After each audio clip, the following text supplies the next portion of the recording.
Thank you for standing by. My name is Kate, and I will be your conference operator today.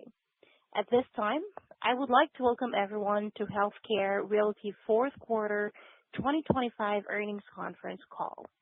All lines have been placed on mute to prevent any background noise. After the speaker's remarks, there will be a question-and-answer session. If you would like to ask a question during this time, simply press star followed by the number one on your telephone keypad.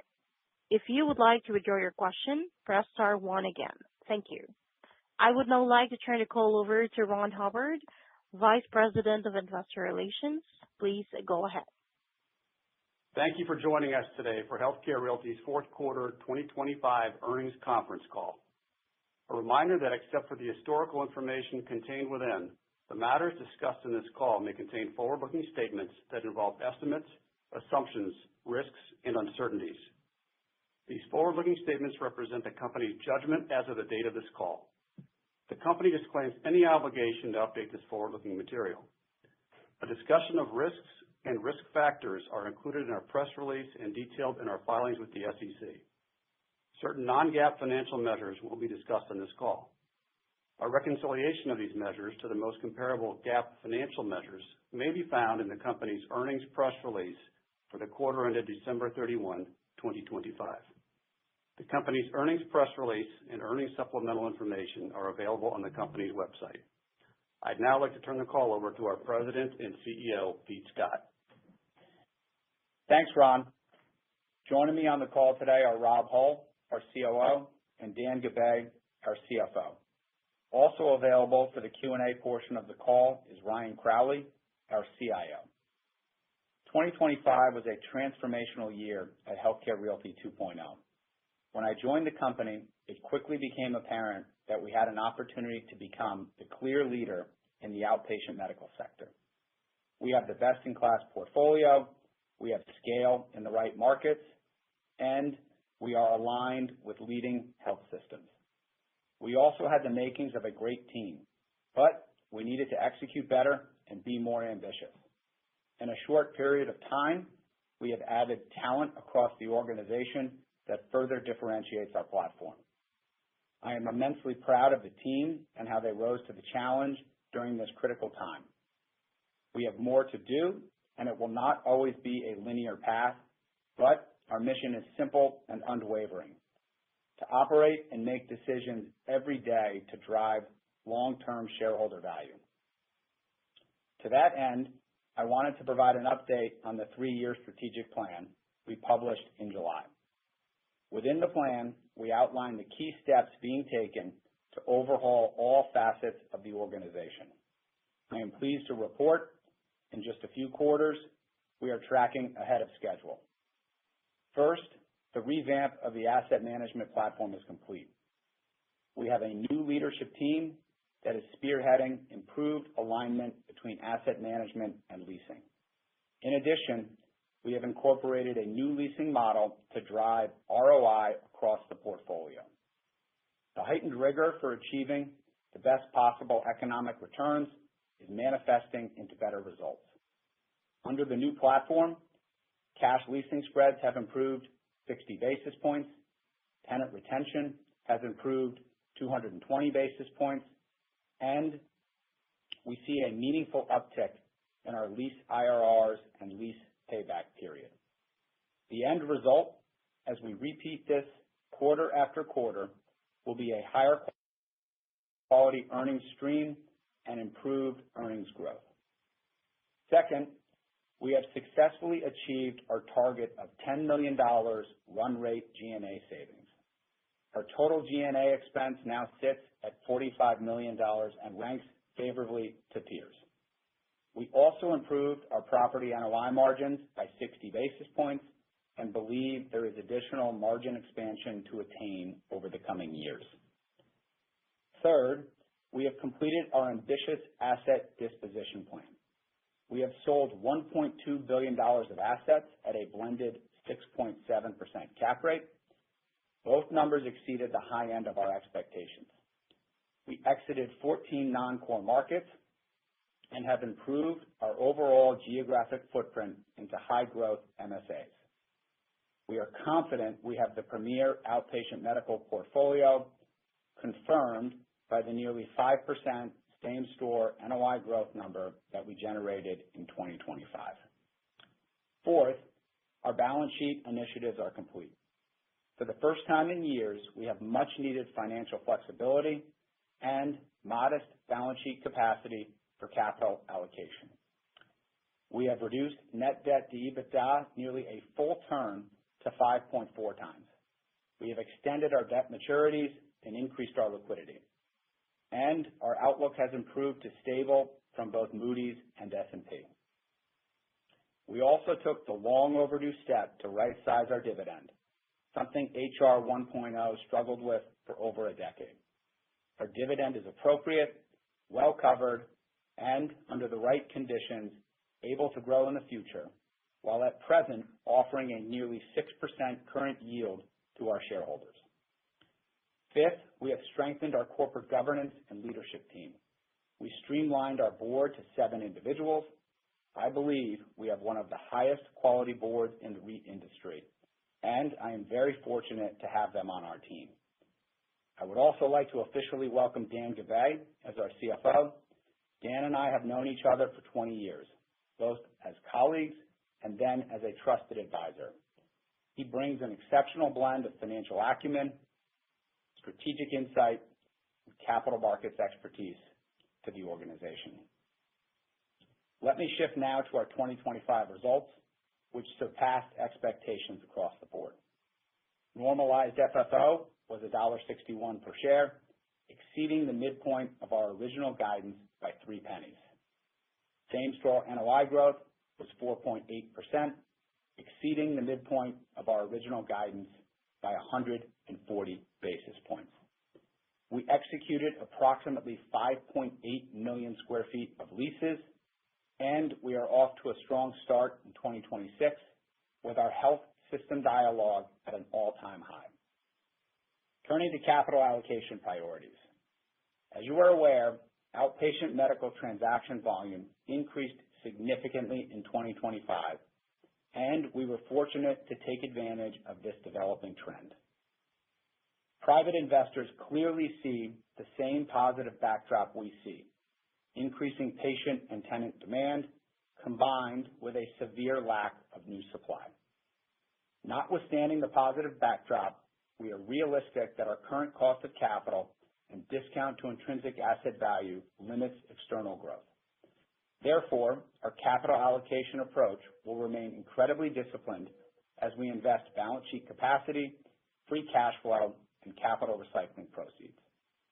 This targeted approach includes, number 1, redevelopments.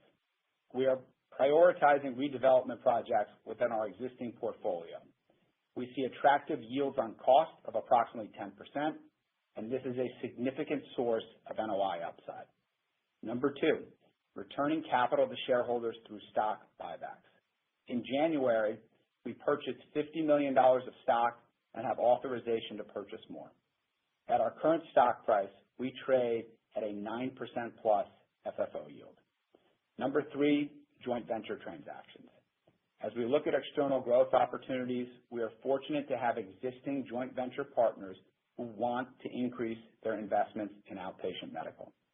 We will only pursue a JV transaction if we can create earnings accretion through a combination of investment returns and advantageous fee arrangements. As a reminder, other than redevelopments, we do not include any accretive capital allocation opportunities in our guidance. Finishing now with our 2026 guidance and the value creation opportunity. The midpoint of our normalized FFO guidance is $1.61 per share. On the surface, this could be perceived as underwhelming due to the implied flat year-over-year growth. However, embedded within the midpoint of our guidance is approximately 5% core earnings growth, which offsets the necessary dilution we proactively incurred from our back-end weighted 2025 dispositions and deleveraging. With our non-core dispositions now behind us and our balance sheet in great shape, we are well positioned to maximize our go-forward earnings growth potential. When you combine this with our upside from multiple expansion and attractive dividend yield, we see a compelling opportunity to deliver long-term value for our shareholders. Let me turn the call over to Rob, who will expand more on operations and leasing. Thanks, Pete. We finished the year strong, capping a robust year of leasing activity and showing early signs of operating improvement from our revamped asset management platform. For the year, we executed 5.8 million square feet of leasing, including 1.6 million square feet of new leases. Annual escalators across all leasing activity averaged 3.1%, lifting the portfolio average to 2.9%, a 7 basis point increase over last year. The weighted average lease term was nearly 6 years, improving our portfolio average. Tenant retention for the year was 82%, and same-store absorption of nearly 290,000 square feet translated to over 100 basis points of occupancy gain. During the quarter, we executed 1.5 million square feet of total leasing. Tenant retention was strong at nearly 83%, our 8th consecutive quarter over 80%. And we saw same-store occupancy improve over 20 basis points. At our redevelopment properties, we have seen a 1,000 basis point increase in the lease percentage since the end of the third quarter. This increase was driven by solid demand across a number of our projects, including a 64,000 square foot lease with St. Peter's Health at a redevelopment in upstate New York. But the backdrop for industry fundamentals remains strong, supporting a steady flow of prospects into our 1.3 million square foot pipeline.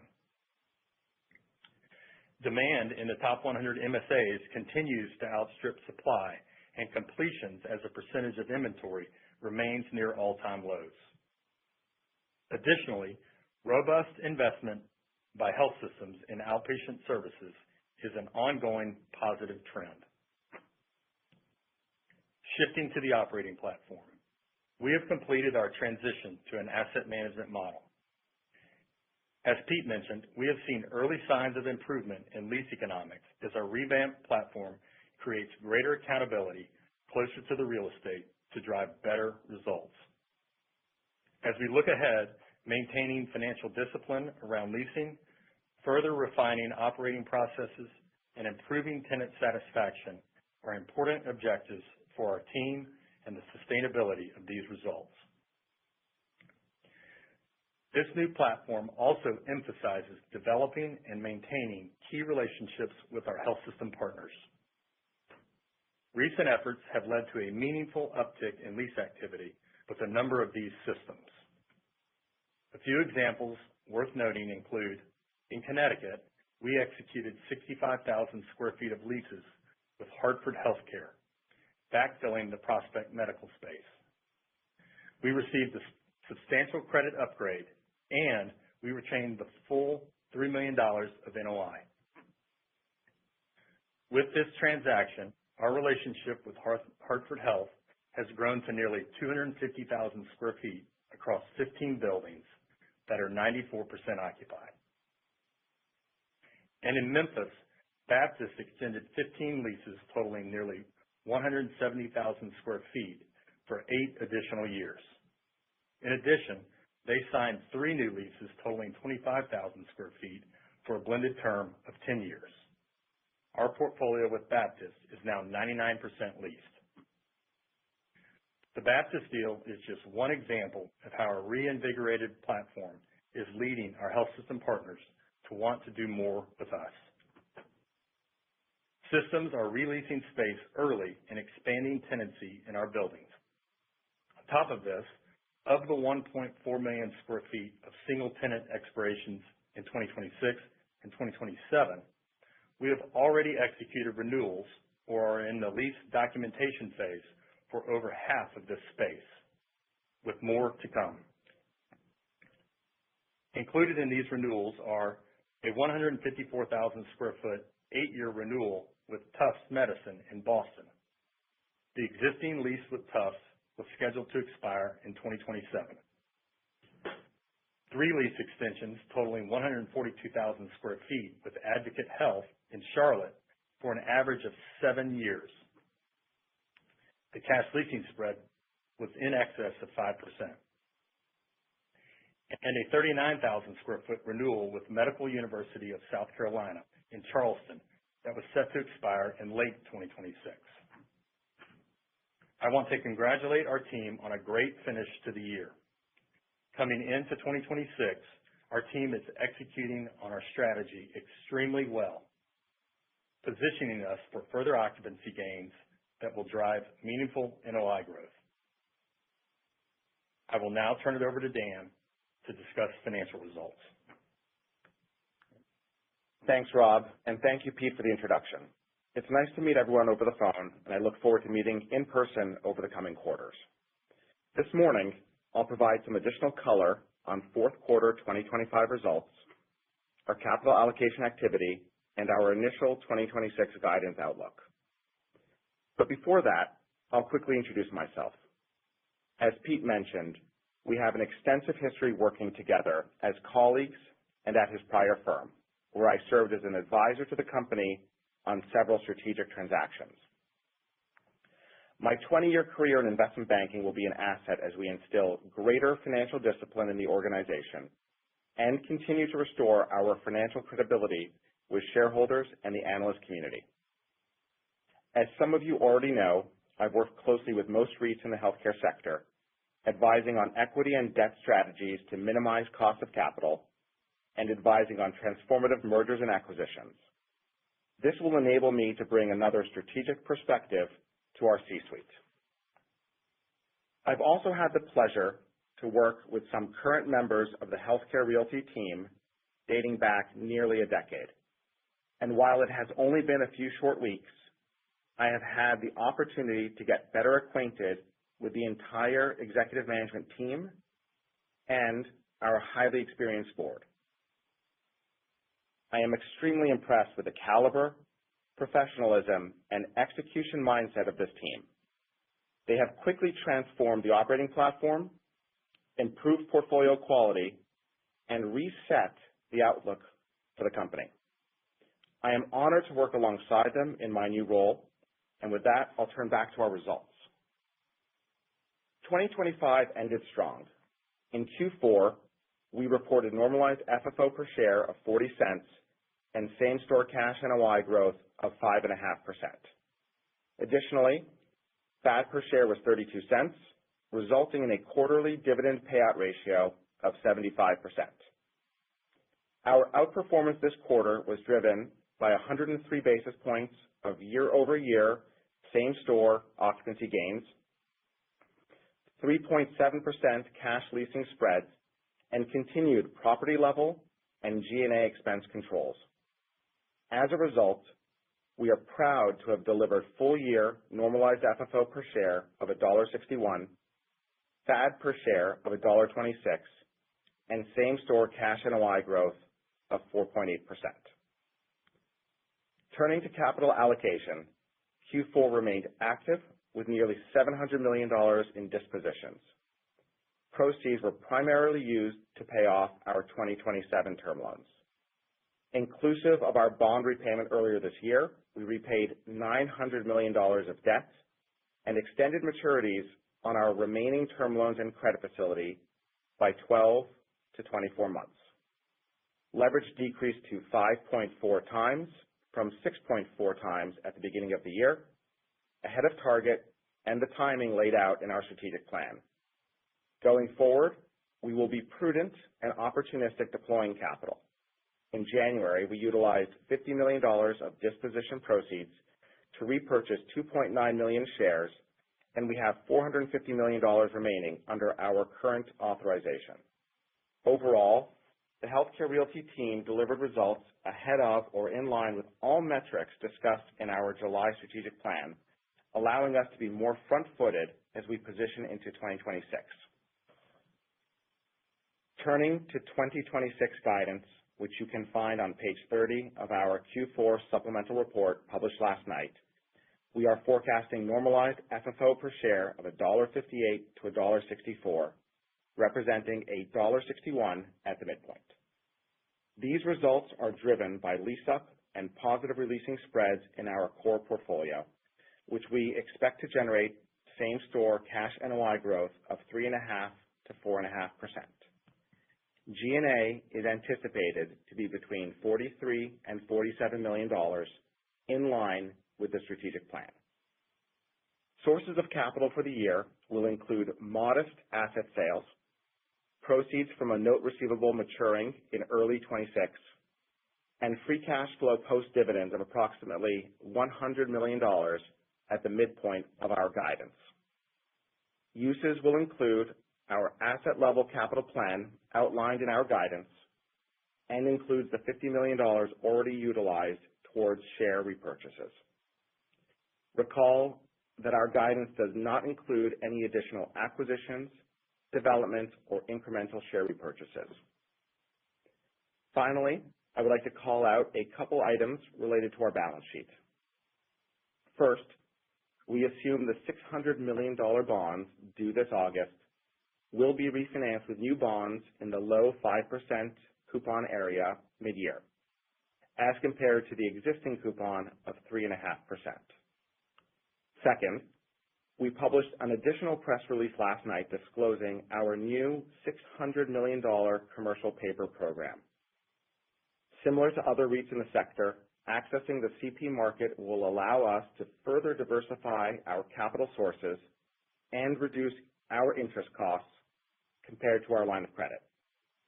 The size is in line with other REITs and consistent with rating agency frameworks for our mid-BBB ratings.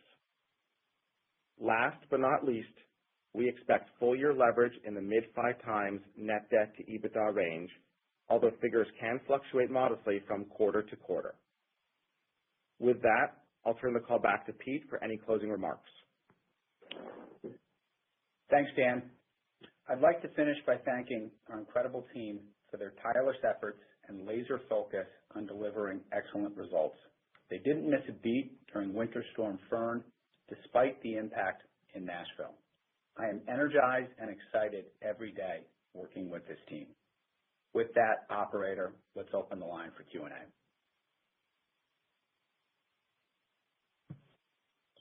At this time, I would like to remind everyone, in order to ask a question, please press star, then the number 1 on your telephone keypad. We request that you limit yourself to one question and one follow-up. We will pause for just a moment to compile the Q&A roster. Our first question comes from the line of Juan Sanabria with BMO Capital Markets. Your line is open.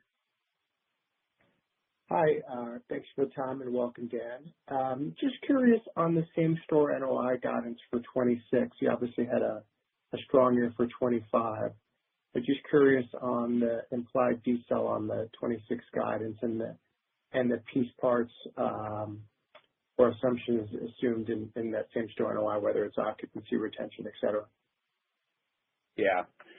Let me spend some time on that, Juan. Obviously, 4.8% is a pretty strong number that we posted in 2025. And again, we also have some absorption benefit. I think we all saw the over 100 basis points of absorption we experienced, which is certainly a significant, benefit within our same-store pool, and that aided us getting up, close to 5%. I would say this as we think about the 3.5% to 4.5% for 2026. Look, we're going to push the envelope across the 4 main drivers, and those drivers are escalators, retention, absorption, and cash leasing spreads. From an escalators perspective, which is really the primary driver of our same-store growth, it's probably 75% or greater of the same-store number we achieve every year. We're averaging 3% or greater at this point in time on all lease deals we're signing. From a retention perspective, which limits downtime and capital we have to put in our assets if we can retain tenants, we're trending towards the mid to low 80s on that, probably closer to the mid 80s than the low 80s when you look at the last couple quarters, and that's going in the right direction for us. I think from an absorption perspective, we do expect more absorption this year as well. and we think that will certainly benefit our numbers. It's a little soon to give exact figures on that. I don't know that it will be 100 basis points like we did last year because we're at 92% now, but we certainly expect to see positive absorption as we work our way through the year. And then, the last piece of it, which gets a lot of airtime, and appropriately so, on cash leasing spreads, that is actually probably the smallest driver overall when you think about same store. But I think it's more important because from an industry health perspective, I think it gives you a sense as to where things stand from a supply-demand perspective. And today, demand is much greater than supply. And our cash leasing spreads have ticked up in the second half of the year. And like I said, we're going to look to push the envelope as much as we can.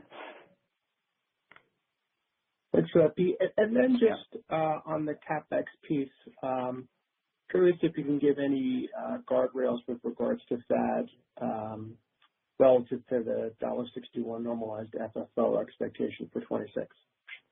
Yeah. Juan, it's Pete again. And in the future, I'll probably have Dan answer most of these, but given it's his first call, I'll jump in a bit on this. If we're flat from an FFO perspective, and I think everyone is pretty aware of the pieces as to, the core earnings growth and then obviously the necessary dilution we took from deleveraging and the asset sales. If we're flat from an FFO perspective, I'd assume we're flat from a FAD perspective as well. We ended last year in the 126, range, and we've actually given the maintenance capital number within our, guidance page as well to help everybody triangulate on their modeling and forecast. So I would assume the same thing for FAD that we are assuming for FFO. Your next question comes from the line of Nick Yulico with Scotiabank. Your line is open. Thanks. I think you talked a little bit about this in terms of the last question about absorption potential. I just wanted to be clear that you said some of that potential, was that just the same store number, or is that also applying to redevelopment leasing? And maybe if you can just give us an update on kind of how to think about redevelopment project timing, delivering lease up, and how that ultimately could create some earnings benefit beyond this year. Yeah, for sure, Nick. It's Pete again. What I quoted before was purely in the same store bucket, and I'm glad you brought up the redevelopment portfolio because I think that's going to be a big driver of total portfolio occupancy increasing over the coming years, and I think you mentioned that in your pre-call note last night. As I think about redevelopments, we think it's a great way for us to allocate capital. I was very intentional in listing that first in the prepared remarks. In the fourth quarter of last year, we had a sequential 500 basis points increase within the redevelopment portfolio from leases signed. I don't know if it was totally clear in our prepared remarks, but we did sign a very big new lease deal in January with St. Peter's Health up in upstate New York. And so we would expect probably another 500 basis points of incremental lease up to show up in our supplemental or at the end of the first quarter. And so I'd say we have really, really good momentum. And this is the key driver to meeting or exceeding the 3-year earnings growth framework. Those leases we're signing now, the real benefits don't start until 2027, but I would say our confidence level in our earnings framework is certainly increasing as we continue to lease up within that bucket. So again, I'm glad you brought this up. Whatever I quoted from an absorption perspective is just to the same store pool, and we'd like to do even better in the redevelopment bucket. All right. Yeah. Thanks, Pete. And then second question is just going back to acquisition potential. I know you talked about stock price not being, exactly where you wanted to be to fund that, but can you also just talk about just a profile of potential acquisitions? Because clearly there's, this sort of issue where you're dealing with cap rates are, low in some cases which is good for selling assets, but it makes it difficult to buy assets. I don't know if there's also a profile of what you're looking at that would, sort of enhance your yield and future growth from acquisitions when you decide to do it. Thanks. Yeah. Well, two pieces to that, Nick.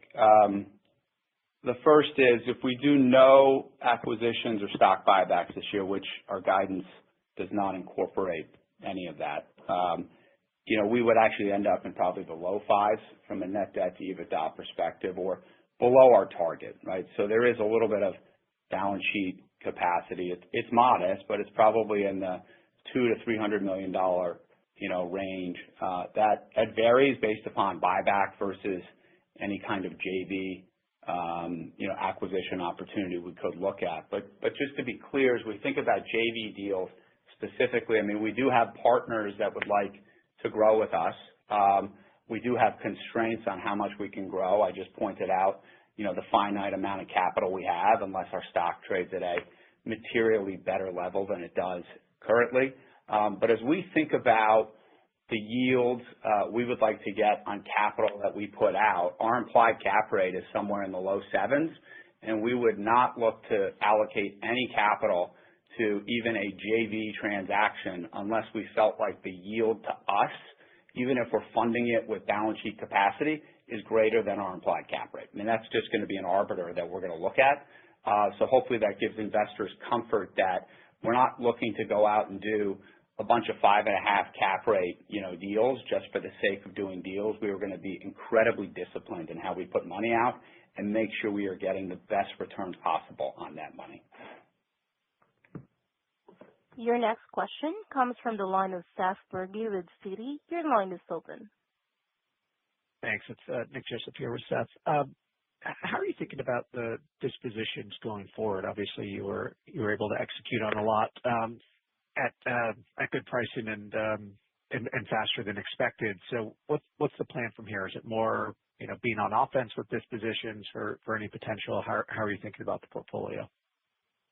Yeah, we're carefully using the O word within the office here at the moment. That came up a lot last quarter, and I'm not sure it helped us. But I would say from an asset sale perspective, let me just hit on it really from two different perspectives. So we've got $175 million of sales embedded within our guidance for this year. Within that, though, is about $70 million of deals that are closing early this year. That was part of our $1.2 billion disposition plan. They just leaked over into the beginning of 2026, and we were pretty clear that some could leak over into this year. But we expect to have all of that done in the very, very near term. In fact, one's done and one is imminently about to close within that $70 million. The other is a $45 million loan that's expected to get repaid late March. And so after that, you've really got about $60 million of dispositions baked into our guidance. And if you recall, last quarter I said we would consider selling some non-core, non-income producing assets as well. We do have a pretty significant, land bank that I think is undervalued currently within our stock price. I think there's a lot of things undervalued in our stock price, but certainly that's one of them. So you should assume we would look at certain things like that. But then stepping back, what's not in our guidance, like would we consider selling core real estate? I would say we would consider selling anything that's going to maximize value to our shareholders. So nothing is off the table, but at the moment that's not baked into our guidance. That's very helpful. Thank you. And then just given how active you have been as part of the transaction market, are there any insights, either from buyers or competition that you've seen change over the last, call it, 6 to 9 months? Maybe I'll start. I will ask Ryan to quickly comment, our Chief Investment Officer. I would say the biggest change that we've seen over the last year has been the availability of debt, the pricing of debt, and obviously the LTVs that buyers are able to achieve. That has been probably the biggest benefit to why transaction volumes have picked up. But I will also say that the perpetuation of demand exceeding supply, continued absorption just nationwide in outpatient medical assets has certainly piqued the interest of private capital. And there's no shortage of private capital that is looking to enter this space or increase their exposure into this space. And I think you've seen that in some of the the volume numbers that are out there. I'll ask Ryan to maybe comment on cap rates for a second. Sure. We're beginning to see more assets come to the market, and those are pricing at cap rates in the high 5s to low 6s, while Core Plus is pricing in the low 6s to upper 6s, depending on property attributes. And of course, value-add properties are primarily IRR driven, not cap rate driven. But as Pete alluded to, buyer demand remains high, and the transactions volumes have been really elevated in the space.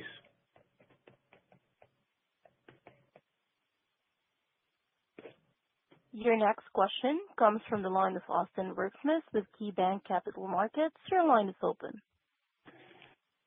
Thanks. Good morning, everybody.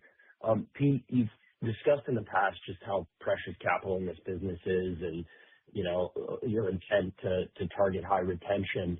I think kind of putting a goal or maybe a stretch goal out there of 85% or better. What are you guys assuming as far as retention this year, and how much visibility, I guess, beyond the single tenant deals you described, do you have into the remaining expirations for this year? Thanks. Yeah. Hey, Austin. Well, I know the expiration question did come up a call or two ago, and I will say that has been top of mind for us, and I would expect to see a significantly improved lease expiration schedule when we come out with our next supplemental, especially working our way through the 26 and 27 expirations. I mean, we have a pretty good line of sight at this point into those, as you would expect. With regards to the multi-tenant, portfolio, I would say that we are expecting retention to be kind of in the 80 to 85%, range. It will ebb and flow a little bit. Like in the third quarter of 25, we were at, I think, 88%, and this past quarter we were at close to 83%. That kind of blends to, 85%. So I think the 80 to 85% number is probably a pretty good assumption that we've embedded within our guide for this year.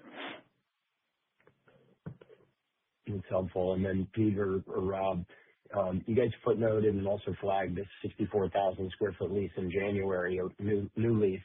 Was there any additional new leasing component to the nearly 1 million square feet that have been signed year to date? And then can you just kind of talk about how negotiations are moving along for the 1.3 million square foot pipeline?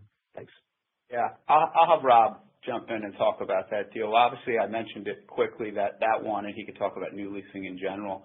I mean, that's with St. Peter's, and we just had a ribbon cutting ceremony with them up at that building. They took some other space as well in the building too, and hopefully have some appetite to grow even more. But it's a big lease, and we're excited to be expanding our exposure with them. Rob, why don't you talk generally about the 1 million square feet though?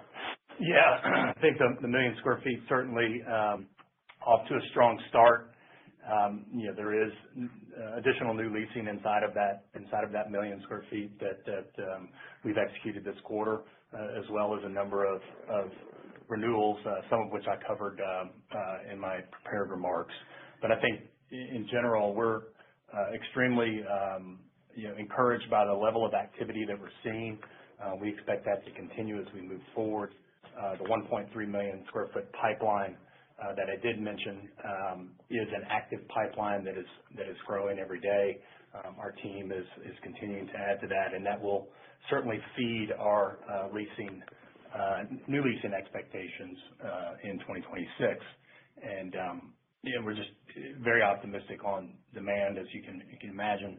Health systems continue to move services from the inpatient setting to the outpatient setting, which is driving a lot of that demand. And we think that we're well positioned to continue to capture that. Your next question comes from the line of Michael Gorman with BTIG. Your line is open. Yeah, thanks. Good morning. Pete, maybe just a quick question here on the CapEx number. Appreciate the guidance. I'm just curious, when we think about the stabilized portfolio and all the work that you've put into it, as we move through 26, do some more leasing, get the asset management program, for a full year here, is that kind of 15 to 16% of NOI the right range for the maintenance CapEx, second gen leasing CapEx number on this platform going forward? Yeah, I would say it's probably 15 to 20% is a little bit of a wider range that I would go with, but I think you're right. We've been achieving 16, 17%, so maybe I'm just being slightly conservative with bucketing that into the 15 to 20% range, but I think that's a good run rate number. I'd say if your retention continues to go up, I would expect that number to perhaps even tick down a little bit. But obviously, look, we are making a concerted effort to invest capital back into our portfolio, and that was one of the reasons why we decided to right-size our dividend a couple of quarters ago to take that additional, retained earnings and reinvest it back into redevelopment. We think that is probably the highest and best use of our capital right now. So what I quoted before was purely just a maintenance capital number, and we are certainly investing above and beyond that at the moment. I think that will obviously be a more near-term investment that will eventually tail off in a couple years, but we think it's the right place to invest capital today. Got it. That's helpful. And you certainly made it clear kind of the discipline that you're putting forward when you're thinking about deploying capital. I'm just curious, again, with the improvement that you've managed to generate on the asset management side and maybe some success that you're seeing on the redevelopment side, does that expand the scope of opportunity that you're willing to look at, whether it be in the JV structure or on balance sheet, in terms of the type of assets that you would be comfortable bringing into the portfolio now with the confidence that you have on the asset management side? Yeah. Look, as I think about how we would bucket assets between what we would acquire and what we would do on balance sheet, I think we've got plenty of value add on balance sheet at the moment, and that's our redevelopment portfolio. And again, we enhanced our disclosures last quarter. People can track the progress that we're making there, so we have a report card every quarter to see how we're doing, and I'd say we got a pretty good grade in the fourth quarter on that. With regards to the external growth, I think you've got capital that is more wanting to chase core and core plus right now that, frankly, we don't have the cost of capital to allow us to do that on balance sheet alone. So I think for the current time being, we're going to do any type of acquisition primarily through JVs, right? And like I said, we've got partners that want to grow in this space, and we do have some advantageous fee arrangements that allow our going in yield to be much better than what the cap rate is for the transaction, and that's where our focus would be today on any kind of external growth. But again, there's a finite amount of capital we have with that to put to work this year, and we will compare that to what's our FFO yield from a share buyback perspective, what are we looking at from a redevelopment perspective, but it all goes back to our balance sheet is in much better shape, and we have much needed free cash flow from the dividend adjustment to reinvest into our portfolio. So we're in a much better position 9 months henceforth from when I began to actually be able to talk about these things. Your next question comes from the line of John Kilichowski with Wells Fargo. Your line is open. Hi, good morning. Thanks for taking my question. Pete, maybe if I just go back to your strategic plan and I look at some of these pages, you laid out $90 million of NOI upside from the redev and RTO portfolio, and then another $50 million of NOI from margin expansion due to these processes. I guess I'm curious, how much of that do you feel like was captured in 4Q, what's included in guide, and then what's sort of longer term down the road, if you could help us bucket those? Yeah, that's a good question, John. Let me see if I can't give a couple of pieces on that. As I said in my prepared remarks, we are tracking generally ahead of schedule, and that would also be attributed to how we're thinking about the $50 million of NOI upside. But just to be clear, within our strategy deck, we just assumed $20 to $40 million of NOI within the first 3 years, just because there's a lag. You spend the capital, you sign leases, but the commencement of those leases and when you get the full run rate benefit, it takes time, right? So as I would think about the 20 to 40 million and the leasing we've done, it's not just what we did in the second half of 2025, but also to start the year in 2026. As Rob mentioned, we've got about 1,000 basis points of incremental, leased percentage within that bucket. So it's a long preamble to basically get to, I think we've probably identified about 15 million of the 50 million at this point in time through the leasing activity we've done since the strategic plan went out. So that's probably about a third of the 50 million of upside. But when you think about that relative to the 20 to 40 million that was in that earnings framework, we're probably about halfway there, right? And I'd say that's good progress, and it's ahead of schedule. I'm not expecting it to be a benefit to 2026 purely because of the reason I gave before. You sign a lease, it takes a while to do the build out and for that to commence, but we should start to see pieces of it build up in 27 and then further benefit in 28. Got it. Very helpful. And then you answered this partially in the last question, but just kind of fleshing out here on the guidance is no farther buybacks, but is that simply a yield question for you when determining does incremental dollars go there versus even maybe more deleveraging, although we've got some extra asset sales that are probably going towards the revolver.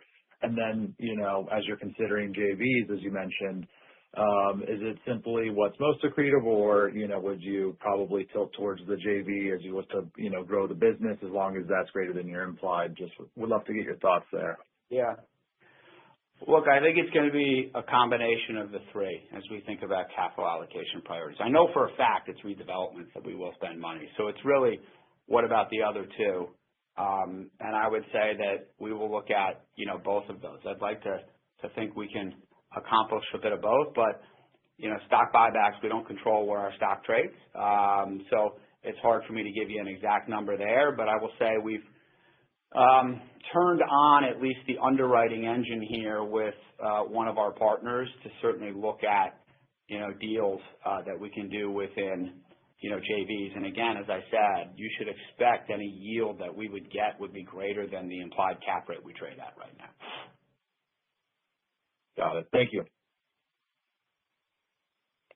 Your next question comes from the line of Michael Stroyeck with Green Street. Your line is open. Thanks, and good morning. Have you seen any change in the number of office repositionings across your markets? Is there any trend there, either up or down, in terms of just shadow supply from traditional office?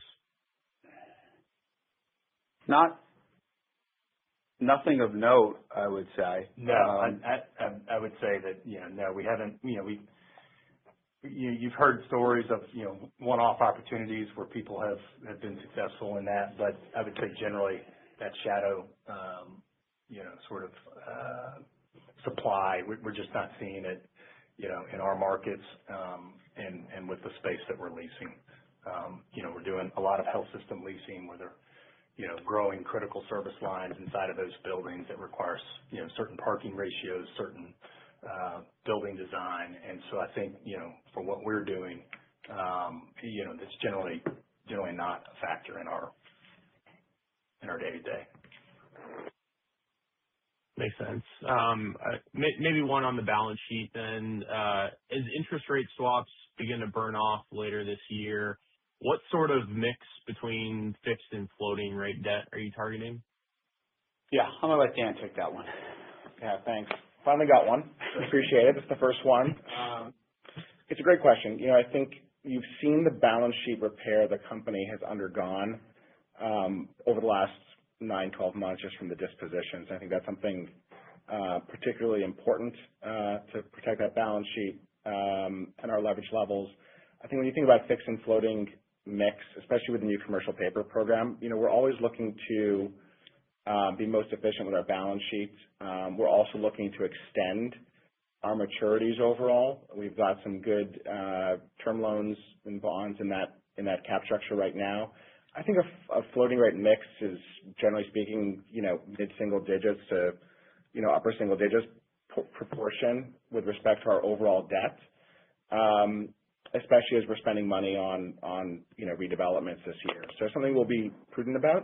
It may fluctuate up and down, but you're not going to see us go all floating rate debt all of a sudden. Great. Thanks for the time. Thanks. Your next question comes from the line of Michael Carroll with RBC Capital Markets. Your line is open. Yeah, thanks. Pete, I want to circle back on your comments regarding the joint venture. I mean, it sounds like that these conversations are pretty far along. I'm not sure if it was just with one of those partners or if it's a broader group. But what could these deals look like? I mean, would HR create some type of fund to go pursue deals, or could HR contribute assets into the fund to kind of expand it and be a little bit more active? I guess, how do you think about that? Yeah. Michael, maybe I would say specifically that our comments have been on existing joint venture arrangements we have today, where we could look to grow and where our partners want to grow, and we already have, those ventures effectively solidified. So we're not talking about a new joint venture at the moment, but, frankly, since you bring it up, I think that it is something that we will continue to consider. I think we have some, real opportunities we could do with our current existing partner, and we'd like to grow with them. They would like to grow with us. But we certainly could look to expand that. It's tough to compete in this space today with all the private capital that is looking to chase deals, and our private counterparts that are GPs and have raised a lot of capital from those LPs are having the time of their lives buying assets right now. I talked a bit about this when I was in my prepared remarks about private capital sees a lot of benefits to investing in this space. We see it too, and so we can't just go out and buy core plus assets on balance sheet. Our cost of capital would get, I think, impacted quite significantly to the downside right now. So we would have to figure out ways to manufacture better returns. And it is something we are actively considering. But at the moment, we would do deals with our existing, partner or partners, and we have, very good structures lined up with them and a good dialogue.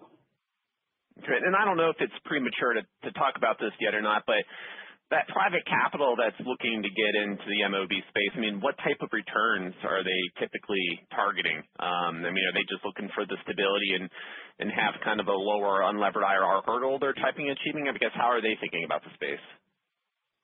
Yeah, maybe I'll have Ryan answer that. Sure. It really runs the spectrum. I mean, if you're looking at a value add JV with institutional capital, they're targeting high leverage, upper teens IRRs. But there's also plenty of institutional foreign and domestic capital in the space that's looking for very core product with credit, long-term WALTs, very high acuity, newer vintage that are targeting much lower returns than that. So it runs the full spectrum depending on the institutional capital you're talking about.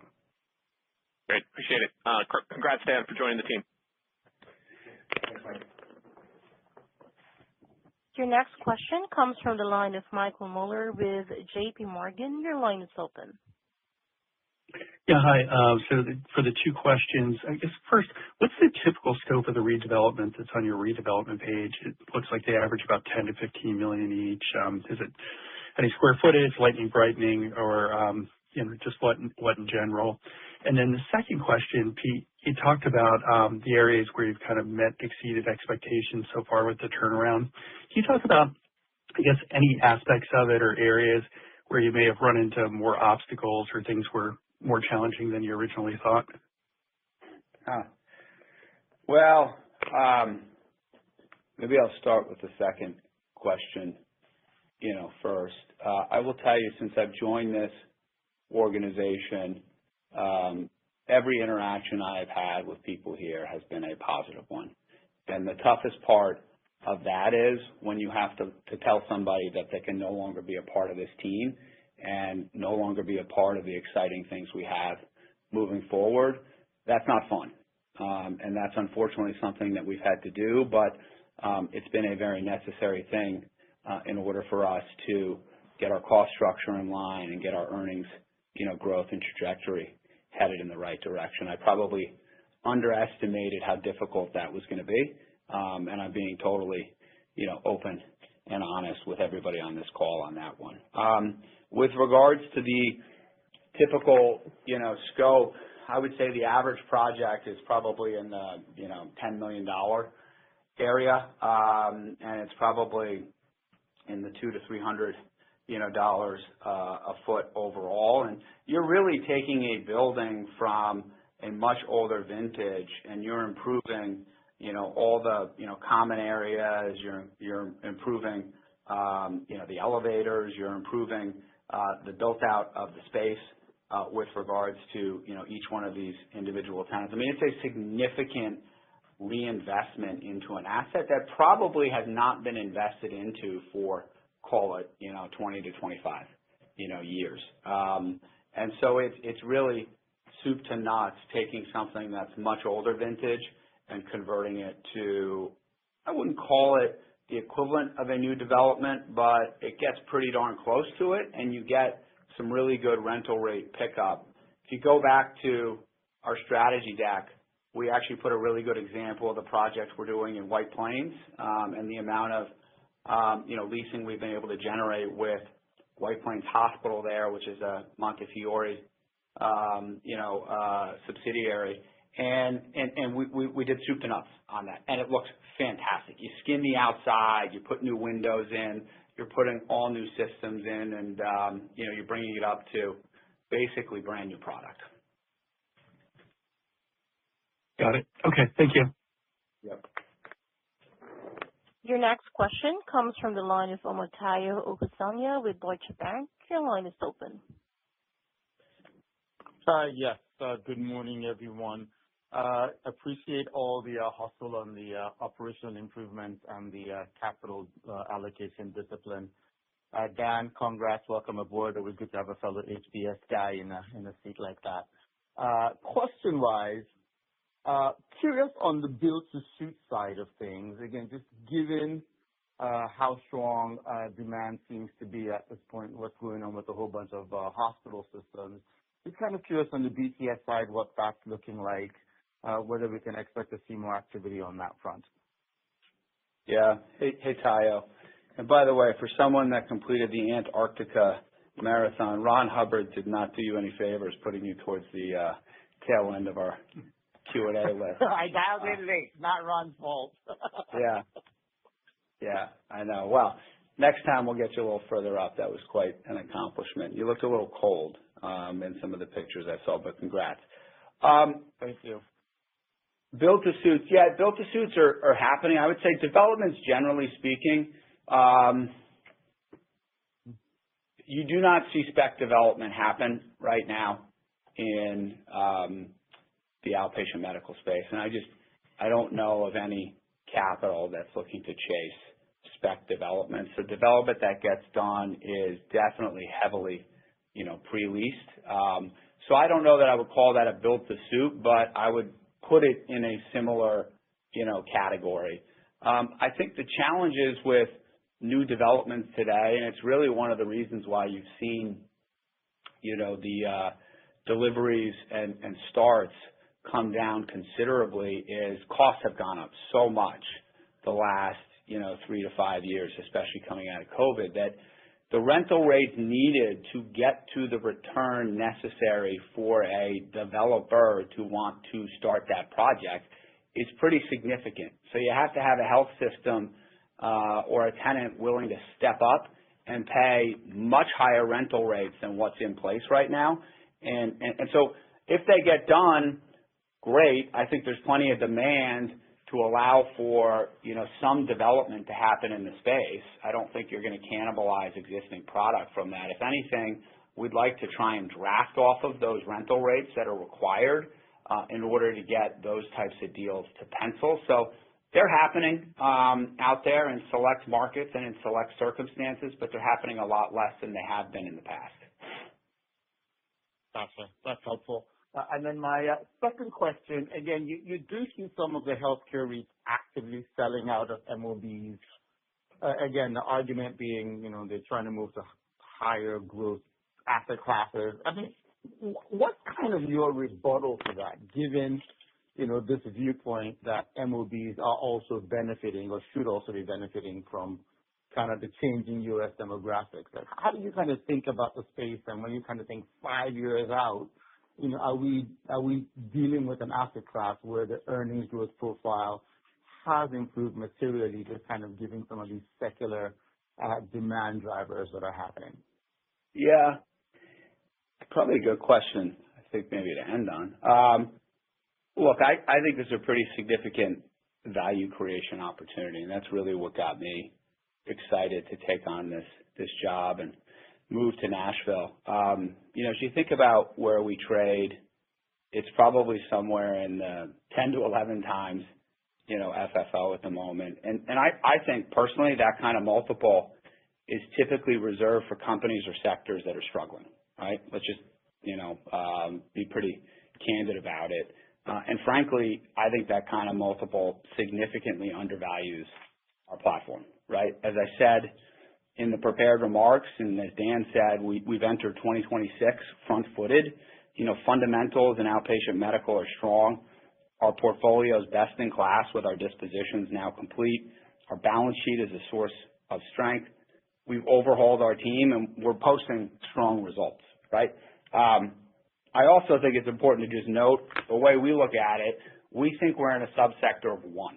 There is not one direct peer out there in the public markets. There are those that have exposures to this space, but they don't have 100% exposure to it like we do.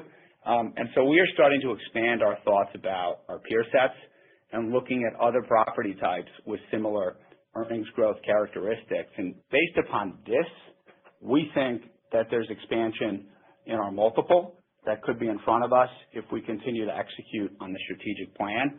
And we think that will create value for shareholders. So that's our mission, and that's what we're focused on right now. Fair enough. Good luck. Thank you, Tayo. I will turn the call back over to Pete Scott for closing remarks. Great. Well, look, we thank everybody for joining the call today, and we look forward to seeing all of you in person at least many of you in person in Florida in a couple weeks at the City Conference. Thanks very much. Ladies and gentlemen, that concludes today's call. Thank you all for joining. You may now disconnect.